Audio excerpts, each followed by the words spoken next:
Hello प्यारे साथियों, ज़बरदस्त जिंदाबाद होंगे। मैं राजा गौतम लेकर आ चुका हूं एक new video BA 4 semester history का प्रीवियस ईयर का एग्ज़ाम पेपर।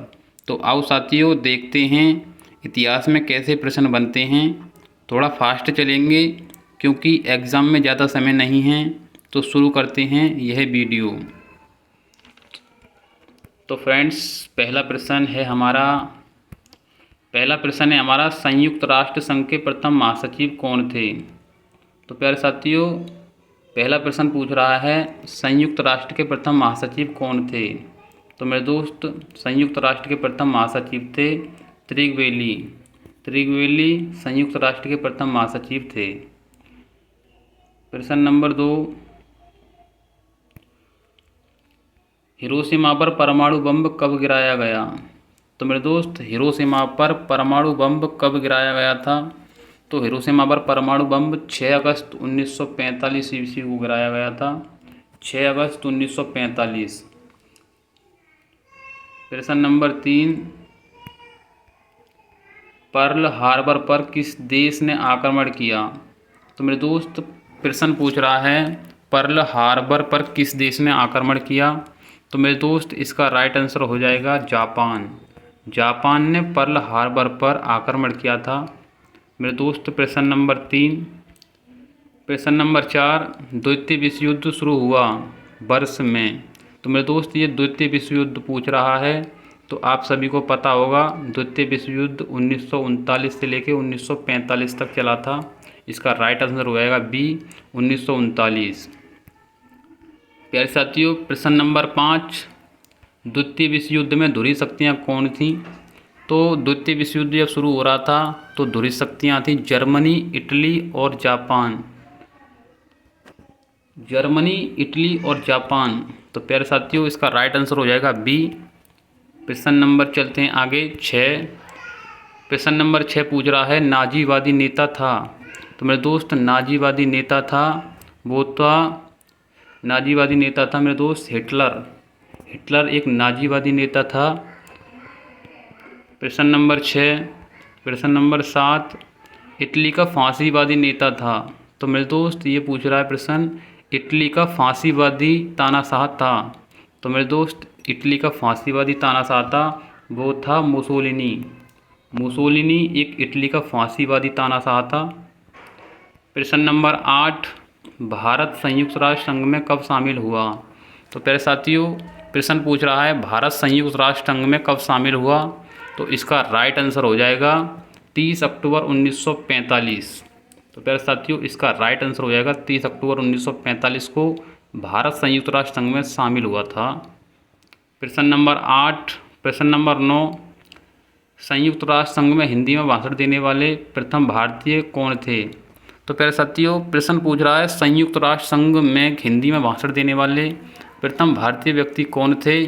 तो मेरे दोस्त, वह थे अटल बिहारी वाजपेयी। अटल बिहारी वाजपेयी संयुक्त राष्ट्र संघ में हिंदी में भाषण देने वाले प्रथम भारतीय व्यक्ति थे। प्रश्न नंबर 10, पुनर्जागरण का शाब्दिक अर्थ होता है। आप सभी को पता ही होगा पुनर्जागरण का शाब्दिक अर्थ पुनरुत्थान या पुनर्जन्म ही पुनर्जागरण का शाब्दिक अर्थ होता है। प्रश्न नंबर 11, द प्रेज ऑफ फोली किसने लिखी। तो मेरे दोस्त, एक पुस्तक है द प्रेज ऑफ फोली। यह पुस्तक लिखी गई थी इरेस्मस द्वारा। यह पुस्तक इरेस्मस ने लिखी थी। प्रश्न नंबर 12, मार्टिन लूथर किस देश से संबंधित था। तो मेरे दोस्त, मार्टिन लूथर किस देश से संबंधित था। अगर आपने धर्म सुधार आंदोलन पढ़ा होगा तो आप सभी को पता होगा मार्टिन लूथर कौन थे कौन नहीं थे। इनके बारे में थोड़ा डीपली पढ़ के जाना, एग्ज़ाम में प्रश्न आएंगे ज़रूर। ये मेरे दोस्त जर्मनी में रहने वाले व्यक्ति थे। इनका जन्म जर्मनी में हुआ था। इनका जन्म 1483 ईस्वी में हुआ था और इनकी मृत्यु 1546 ईस्वी में हो गई थी। और इनकी माँ का नाम था मार्गरेट और पिता थे हैंस लूथर। कृषि कार्य करते थे, ये कृषि में व्यवसाय करते थे। और इनके बारे में बहुत ही बातें हैं, उन्हें पढ़िए। मुझ पे समय नहीं है, अगर समय होता तो मैं इसके बारे में ज़रूर बताता। तो प्यारे साथियों, अगले प्रश्न पर चलते हैं। जेसुइट संघ की स्थापना किसने की? तो मेरे दोस्त जेसुइट संघ की स्थापना इग्नेशियल लायोला एक व्यक्ति थे, उन्होंने जेसुइट संघ की स्थापना की थी। प्रश्न नंबर 14, स्विट्जरलैंड में धर्म सुधार आंदोलन किसने प्रारंभ किया? तो मेरे दोस्त धर्म सुधार मतलब ये पूछ रहा है स्विट्जरलैंड में धर्म सुधार आंदोलन किसने प्रारंभ किया? तो वह थे ज्विंगली। ज्विंगली ने स्विट्जरलैंड में धर्म सुधार आंदोलन प्रारंभ किया था। प्रश्न नंबर 15, यूरोप में धर्म सुधार आंदोलन का वास्तविक प्रेरता कौन था? तो मेरे दोस्त यूरोप में धर्म सुधार आंदोलन का वास्तविक प्रेरता आपने सभी ने पढ़ा होगा, तो वे थे Martin Luther. Martin Luther Europe में धर्म सुधार आंदोलन के वास्तविक प्रेरता माने जाते हैं। प्यारे साथियों, 16वां प्रश्न है, द लास्ट जजमेंट अंतिम निर्णय किसकी रचना है? तो मेरे दोस्त द लास्ट जजमेंट अंतिम निर्णय पुस्तक है वह मेरे दोस्त माइकल एंजेलो की पुस्तक है ये मेरे दोस्त। प्रश्न नंबर 17, छापे खाने का आविष्कार किसने किया था? तो मेरे दोस्त आप सभी को पता होगा छापे खाने का आविष्कार किसने किया, तो छापे खाने का आविष्कार गुटेनबर्ग ने किया था। प्रश्न नंबर 18, प्रसिद्ध चित्र मोनालिसा किस कलाकार की रचना है? तो प्यारे साथियों, बहुत ही फेमस और इम्पोर्टेंट प्रश्न है। प्रसिद्ध चित्र मोनालिसा किस कलाकार की रचना है? तो मेरे दोस्त इसका राइट आंसर हो जाएगा Leonardo da Vinci. Leonardo da Vinci ने मोनालिसा का चित्र बनाया था लगभग 1592 ईस्वी में, 1500 से 1592 ईस्वी में बनाया था ये लगभग। और इसकी एक और कृति थी द लास्ट सफ़र। इन दो कृतियों, इसकी दो कृतियाँ बहुत ही महत्वपूर्ण हैं, लेकिन सबसे ज़्यादा फेमस यही कृति है इसकी, लियोनार्डो दा विंची की मोनालिसा। प्रश्न नंबर 19, निम्नलिखित में से किसे मानववाद का पिता कहा जाता है? तो मेरे दोस्त निम्नलिखित में से मानववाद का पिता पेट्रार्क को कहा जाता है। ये पेट्रार्क हैं, इनको मानववाद का पिता कहा जाता है। प्यारे साथियों, अगले प्रश्न पर चलते हैं। इंग्लैंड में गौरवपूर्ण क्रांति कब हुई? तो आप सभी को पता होगा इंग्लैंड में गौरवपूर्ण क्रांति 1688 ईस्वी में हुई थी। प्रश्न नंबर 21, इंग्लैंड में क्रांति के समय शासक कौन था?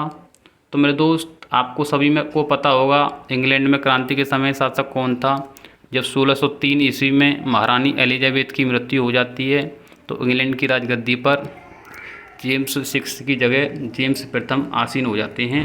इसका राइट आंसर हो जाएगा जेम्स प्रथम। प्रश्न number 22, lectures on the industrial revolution in England नामक पुस्तक लिखी गई। तो मेरे दोस्त एक पुस्तक है lectures on the industrial revolution in England नामक पुस्तक लिखी गई। तो मेरे दोस्त यह पुस्तक लिखी गई थी अर्नाल्ड टाइनबी के द्वारा। इसका राइट आंसर हो जाएगा अर्नाल्ड टाइनबी। प्यारे साथियों, अगला प्रश्न है 23वां, औद्योगिक क्रांति सर्वप्रथम किस देश में शुरू हुई? तो मेरे दोस्त आप सभी ने औद्योगिक क्रांति इतिहास के अंदर पढ़ी होगी, तो औद्योगिक क्रांति सबसे ज़्यादा इंग्लैंड में हुई थी औद्योगिक क्रांति। प्रश्न नंबर 24, फ्लाइंग शटल लूम नामक यंत्र किसने बनाया था? तो मेरे दोस्त आप सभी को पता होगा फ्लाइंग शटल लूम नामक यंत्र जॉन की ने बनाया था। इसका राइट आंसर हो जाएगा जॉन की। प्रश्न नंबर 25 मेरे दोस्त, अलेक्जेंडर ग्राहम बेल द्वारा टेलीफोन का आविष्कार कब किया गया? तो मेरे दोस्त अलेक्जेंडर ग्राहम बेल द्वारा टेलीफोन का आविष्कार 1876 में किया गया था। इसका राइट आंसर हो जाएगा ए। प्रश्न नंबर 26, औद्योगिक क्रांति से सर्वाधिक लाभान्वित होने वाला देश था? तो मेरे दोस्त औद्योगिक क्रांति से सर्वाधिक लाभान्वित होने वाला देश मेरे दोस्त इंग्लैंड था। इसका राइट आंसर हो जाएगा इंग्लैंड। अगले प्रश्न पर चलते हैं। अमेरिका के स्वतंत्रता संग्राम के समय इंग्लैंड का शासक कौन था? तो मेरे दोस्त अमेरिका के स्वतंत्रता संग्राम के समय इंग्लैंड का शासक था वह था जॉर्ज थर्ड था। वह अमेरिका के स्वतंत्रता संग्राम के समय इंग्लैंड का शासक था। तो प्यारे साथियों, प्रश्न नंबर 28, स्वतंत्र अमेरिका का प्रथम राष्ट्रपति कौन था? तो आप सभी ने अगर अमेरिका की क्रांति पढ़ी होगी 1775 से लेके 1874 तक, नहीं मतलब इतना ही है, लगभग 1774 से लेकर 1775 से लेकर 1883 तक अमेरिका की क्रांति हुई है। इस क्रांति में प्रथम राष्ट्रपति थे वह थे जॉर्ज वाशिंगटन। तो प्यारे साथियों इसका राइट आंसर हो जाएगा ए, जॉर्ज वाशिंगटन। प्रश्न नंबर 29, फ्रांस में राष्ट्रीय सम्मेलन ने राजतंत्र समाप्ति की घोषणा कब की? तो मेरे दोस्त 29वां प्रश्न है, फ्रांस में राष्ट्रीय सम्मेलन ने राजतंत्र समाप्ति की घोषणा कब की?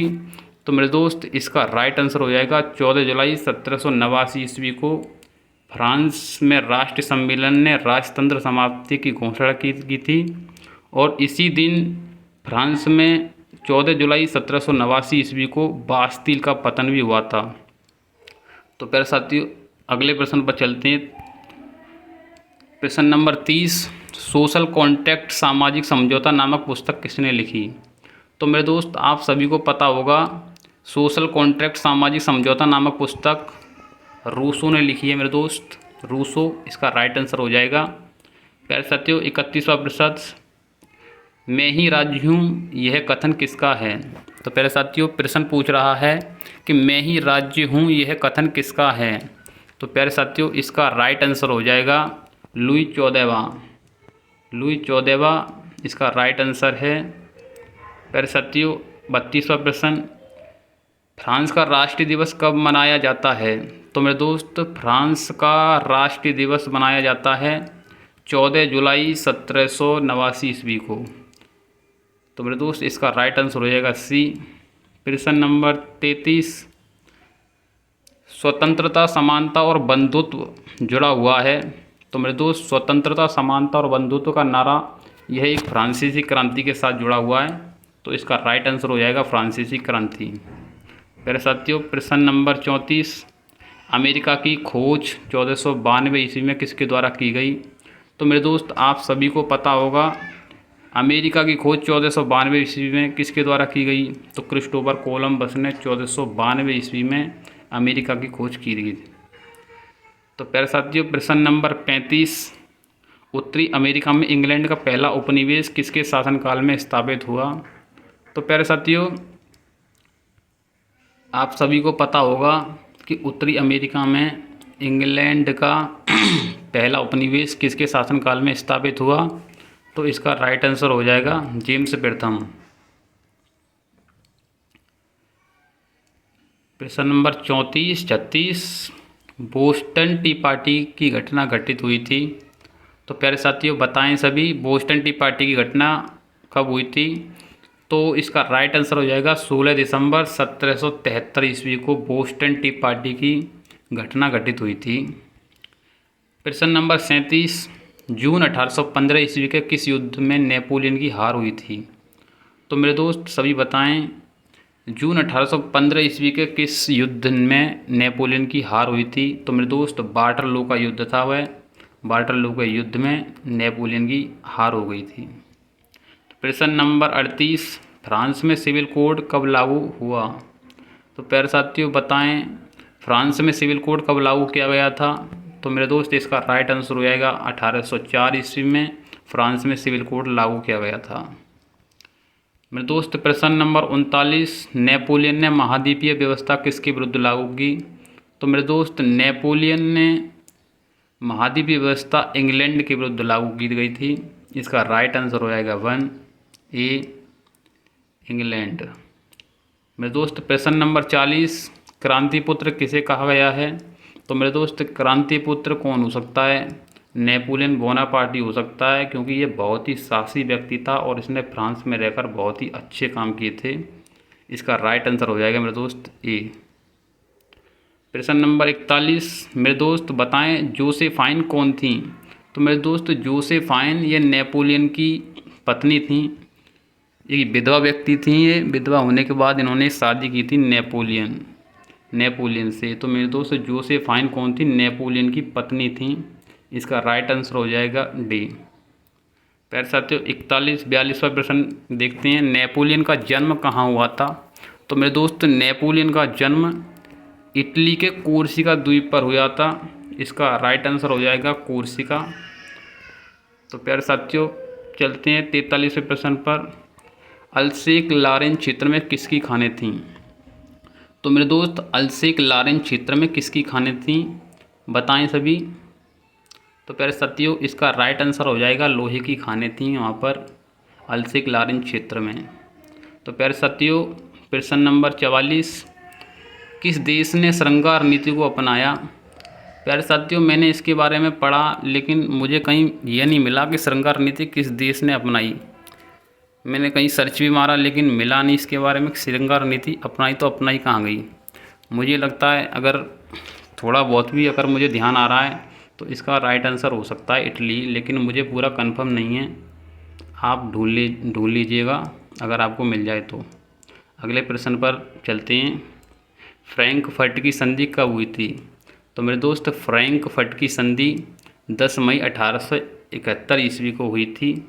इसका राइट आंसर हो जाएगा ए। प्रश्न नंबर 46, रक्त और लौह की नीति का प्रवर्तक कौन था। तो मेरे दोस्त रक्त और लौह की नीति का प्रवर्तक कौन था, तो आप सभी को पता होगा कि रक्त और लौह की नीति का प्रवर्तक ओटो वॉन बिस्मार्क था। बिस्मार्क ने रक्त और लौह की नीति अपनाई थी। इसका राइट आंसर हो जाएगा बी। प्रश्न नंबर मेरे दोस्त 47, काबूल प्रधानमंत्री था। तो मेरे दोस्त आप सभी को पता होगा काबूल प्रधानमंत्री था। तो मेरे दोस्त ये सार्डिनिया का प्रधानमंत्री था। इसका राइट आंसर हो जाएगा डी। प्रश्न नंबर 48, लाल कुर्ती दल का प्रमुख था। तो मेरे दोस्त बताएं सभी लाल कुर्ती दल का प्रमुख था। तो मेरे दोस्त इनमें से गैरीबाल्डी, काबूल और मेजिनी, इनके बारे में पढ़ा तो है लेकिन पता नहीं, ये लाल कुर्ती दल के प्रमुख नहीं हो सकते क्योंकि मैंने इनके बारे में पढ़ा है थोड़ा, ये नहीं है। तो मुझे लगता है इनमें से कोई नहीं। इस प्रश्न पर मुझे डाउट है, इसको ढूंढ लेना मेरे दोस्त। मैंने इसके बारे में स्टडी की लेकिन मुझे मिला नहीं। तो इनमें से कोई नहीं हो सकता है और आप देख लीजिएगा। प्रश्न नंबर 49, यंग इटली की स्थापना की थी। तो मेरे दोस्त बताएं सभी, प्रश्न बढ़िया है, अच्छा है। यंग इटली की स्थापना मेरे दोस्त मैजिनी ने की थी, मैजिनी। प्रश्न नंबर 50, कार्बोनरी नामक क्रांतिकारी संस्था का गठन हुआ था। तो मेरे दोस्त आप सभी को पता होगा, जब सर पढ़ाते थे क्लास में तो कार्बोनरी नामक क्रांतिकारी संस्था गठन उन्होंने पढ़ाया था। तो यह संस्था थी इटली में कार्बोनरी नामक क्रांतिकारी संस्था का गठन हुआ था। इसका राइट आंसर हो जाएगा पहला, इटली। मेरे दोस्त प्रश्न नंबर 51, राइन संघ में कितने राज्य सम्मिलित थे। तो मेरे दोस्त राइन संघ में कितने राज्य सम्मिलित थे। तो मेरे दोस्त राइन संघ में 19 राज्य सम्मिलित थे। इसका राइट आंसर हो जाएगा 1। मेरे दोस्त 52 प्रश्न आ चुका है। जोलवरीन संघ का स्वरूप था। तो मेरे दोस्त जोलवरीन संघ का स्वरूप था मेरे दोस्त राजनीतिक। तो मेरे दोस्त इसका राइट आंसर हो जाएगा 1, राजनीतिक। तो प्यारे साथियों प्रश्न नंबर 53, बिस्मार्क को प्रशा का चांसलर कब नियुक्त किया गया था।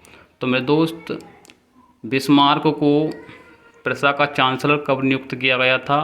तो इसका राइट आंसर हो जाएगा 1862 यानी 1862 ईस्वी में बिस्मार्क को प्रशा का चांसलर नियुक्त किया गया था। प्रश्न नंबर मेरे दोस्त 54 आ चुका है। प्रशा और ऑस्ट्रिया ने डेनमार्क पर आक्रमण कब किया। तो मेरे दोस्त प्रश्न ये भी अच्छा है, प्रशा और ऑस्ट्रिया ने डेनमार्क पर आक्रमण कब किया था। तो इसका राइट आंसर हो जाएगा 1864 यानी 1864 ईस्वी में प्रशा और ऑस्ट्रिया ने डेनमार्क पर आक्रमण किया था। प्रश्न नंबर मेरे दोस्त 55, ऑस्ट्रो प्रशियन युद्ध कब हुआ। तो मेरे दोस्त ऑस्ट्रो प्रशियन युद्ध 1866 ईस्वी में हुआ था। इसका मतलब ऑस्ट्रो प्रशियन युद्ध 1866 में हुआ था। इसका राइट आंसर हो जाएगा सी। प्यारे साथियों प्रश्न नंबर 56, प्रशा ने फ्रांस को किस युद्ध में पूर्णतः पराजित किया। तो मेरे दोस्त प्रशा ने फ्रांस को किस युद्ध में पूर्णतः पराजित कर दिया था। तो मेरे दोस्त इसका राइट आंसर हो जाएगा सीडान का युद्ध। सीडान के युद्ध में प्रशा ने फ्रांस को पूर्णतः पराजित कर दिया था। इसका राइट आंसर हो जाएगा बी। मेरे दोस्त 57 प्रश्न आ चुका है। जर्मनी और फ्रांस के मध्य किस स्थान पर संधि हुई। तो मेरे दोस्त जर्मनी और फ्रांस के मध्य किस स्थान पर संधि हुई थी, सभी बताएंगे। तो मेरे दोस्त फ्रैंकफर्ट की संधि हुई थी जर्मनी और फ्रांस के मध्य। तो इसका राइट आंसर हो जाएगा बी। मेरे साथियों 58 प्रश्न आ चुका है। शांति संधि के आधार के लिए 14 सूत्री योजना किसने पेश की थी। तो मेरे दोस्त इसका राइट आंसर हो जाएगा वुडरो विल्सन। वुडरो विल्सन ने शांति संधि के आधार के लिए 14 सूत्री योजना पेश की थी। मेरे दोस्त 59 प्रश्न आ चुका है। वर्साई की संधि कब हुई थी। तो मेरे दोस्त आप सभी को पता होगा वर्साई की संधि कब हुई थी। तो इसका राइट आंसर हो जाएगा 28 जून सन 1919 ईस्वी को वर्साई की संधि हुई थी। तो मेरे दोस्त 60 प्रश्न आ चुका है। प्रथम विश्व युद्ध के क्या कारण थे। तो मेरे दोस्त प्रथम विश्व युद्ध के क्या कारण थे। गुटों का निर्माण, शस्त्रीकरण और सैन्यवाद, उग्र राष्ट्रवाद और उपयुक्त सभी। तो मेरे दोस्त ये सभी कारण थे। इसका राइट आंसर हो जाएगा उपयुक्त सभी। तो मेरे दोस्त अगले प्रश्न पर चलते हैं। 68 प्रश्न है। आर्क ड्यूक ऑफ फर्डिनेंट किस देश का युवराज था। तो मेरे दोस्त ये आर्क ड्यूक ऑफ फर्डिनेंट किस देश का युवराज था। मेरे दोस्त इसका राइट आंसर हो जाएगा ऑस्ट्रिया। ये ऑस्ट्रिया का युवराज था। तो मेरे दोस्त अगले प्रश्न पर चलते हैं। 62 प्रश्न पर जर्मनी ने प्रथम विश्व युद्ध में कब आत्मसमर्पण किया। तो मेरे दोस्त सभी बताएंगे जर्मनी ने प्रथम विश्व युद्ध में कब आत्मसमर्पण किया था। तो मेरे दोस्त इसका राइट आंसर हो जाएगा 11 नवंबर 1918, 8 नवंबर 1918 या 18 जनवरी 1919 या 21 जनवरी 1919। तो मेरे दोस्त सभी बताएंगे। तो मेरे दोस्त इसका राइट आंसर हो जाएगा 11 नवंबर 1918। तो फ्रेंड्स अगले प्रश्न पर चलते हैं। मित्र राष्ट्रों ने ऑस्ट्रिया के साथ कौन सी संधि की थी। तो मेरे दोस्त 63 प्रश्न है। मित्र राष्ट्रों ने ऑस्ट्रिया के साथ कौन सी संधि की थी। तो मेरे दोस्त इसका राइट आंसर हो जाएगा सेंट जर्मेन की संधि। सेंट जर्मेन की संधि मित्र राष्ट्रों ने ऑस्ट्रिया के साथ की थी। इसका राइट आंसर हो जाएगा बी। मेरे दोस्त बताएं वर्साय स्थित है। वर्साय कहाँ स्थित है मेरे दोस्त। वर्साय मेरे दोस्त फ्रांस में स्थित है। इसका राइट आंसर हो जाएगा फ्रांस। प्रश्न नंबर मेरे दोस्त 65। पेरिस शांति सम्मेलन का उद्घाटन किस देश के राष्ट्रपति द्वारा किया गया था। पेरिस शांति सम्मेलन का उद्घाटन किस देश के राष्ट्रपति द्वारा किया गया था। तो मेरे दोस्त इसका राइट आंसर हो जाएगा जर्मनी, फ्रांस, ऑस्ट्रिया, रूस। तो मेरे दोस्त पेरिस शांति सम्मेलन का उद्घाटन मुझे लगता है ऑस्ट्रिया। इस पर भी मेरे दोस्त डाउट है मुझको। इसको भी देख लीजिएगा, इस प्रश्न को डाउट है इस प्रश्न पर। ऑस्ट्रिया लगा दिया है वैसे तो। चलो अगले प्रश्न पर चलते हैं। 66 प्रश्न पर आ गए हम। प्रथम विश्व युद्ध हुआ था। तो मेरे दोस्त आप सभी को पता होगा प्रथम विश्व युद्ध कब हुआ था।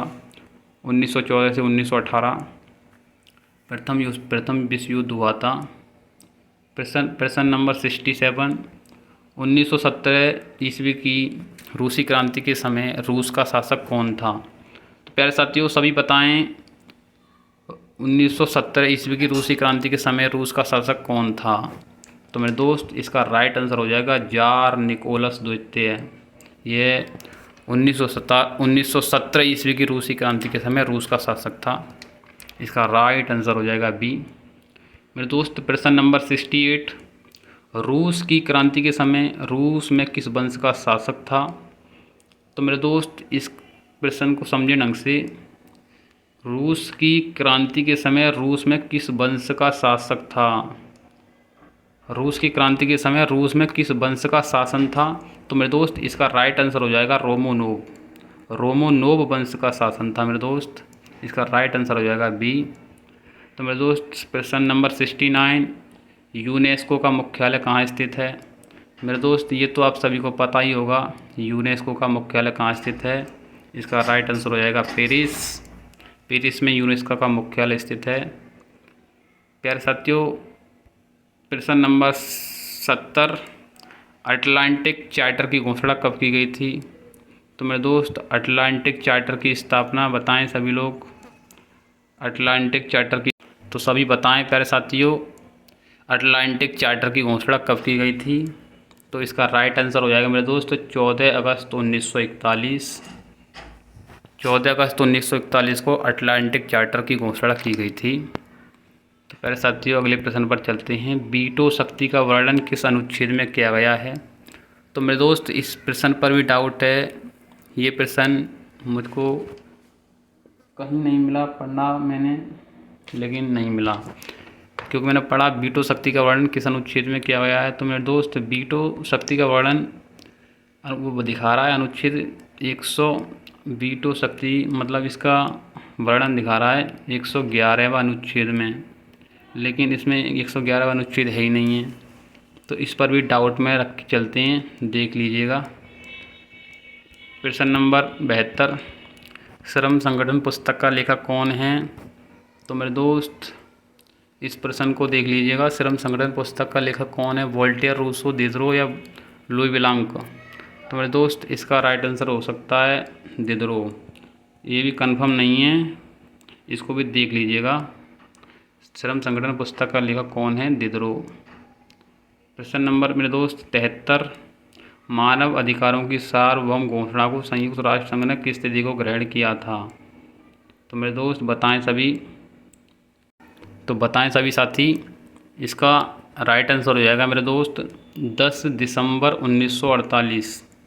10 दिसंबर 1948 को राष्ट्र संघ ने, मतलब ये प्रश्न है, मानव अधिकारों की सार्वभौम घोषणा को संयुक्त राष्ट्र संघ ने किस तिथि को ग्रहण किया था? तो इसका राइट आंसर हो जाएगा 10 दिसंबर 1948। तो फ्रेंड्स अगले प्रश्न पर चलते हैं। प्रश्न नंबर 74, अंतर्राष्ट्रीय न्यायालयों में कितने न्यायाधीश हैं? तो मेरे दोस्त सभी को पता होगा अंतर्राष्ट्रीय न्यायालय में कितने न्यायाधीश हैं। तो 15 न्यायाधीश हैं कुल। इसका राइट आंसर हो जाएगा डी। प्रश्न नंबर 75, संयुक्त राष्ट्र संघ का प्रधान कार्यालय स्थित है? तो मेरे दोस्त बताएं सभी, संयुक्त राष्ट्र संघ का प्रधान कार्यालय स्थित है? तो मेरे दोस्त इसका कार्यालय स्थित है न्यूयॉर्क में। इसका राइट आंसर हो जाएगा बी, न्यूयॉर्क। तो प्यारे साथी एक बार थम्स अप कर कर सभी बताएं। अगर वीडियो थोड़ी सी भी अच्छी लगी हो तो आपका भाई ऐसे ही मॉडल पेपर की वीडियो बनाता रहेगा। इसका एग्ज़ाम 9 तारीख को है। मैं समय निकाल देता हूँ थोड़ा, और थोड़े समय में आपको वीडियो ऐसे ही प्रोवाइड करता रहूँगा। मेरे दोस्त ये एग्ज़ाम 2024 में पिछली साल का है, राजा महेंद्र प्रताप सिंह स्टेट यूनिवर्सिटी का। मैंने आपको पूरा सॉल्व करके दिखा दिया। इसमें 2-3 प्रश्न ऐसे थे जिसमें मेरे को समझ में नहीं आए, बाकी सब प्रश्न मैंने आपको सटीक और सही बताए हैं। अगर कोई भी डाउट हो तो मुझसे पूछ सकते हैं, ग्रुप पर भी और पर्सनल भी। आपके लिए तत्पर, हर तरह से मदद करने के लिए आपका भाई तैयार है। तो जय हिंद, जय भारत। मिलते हैं अगली वीडियो में।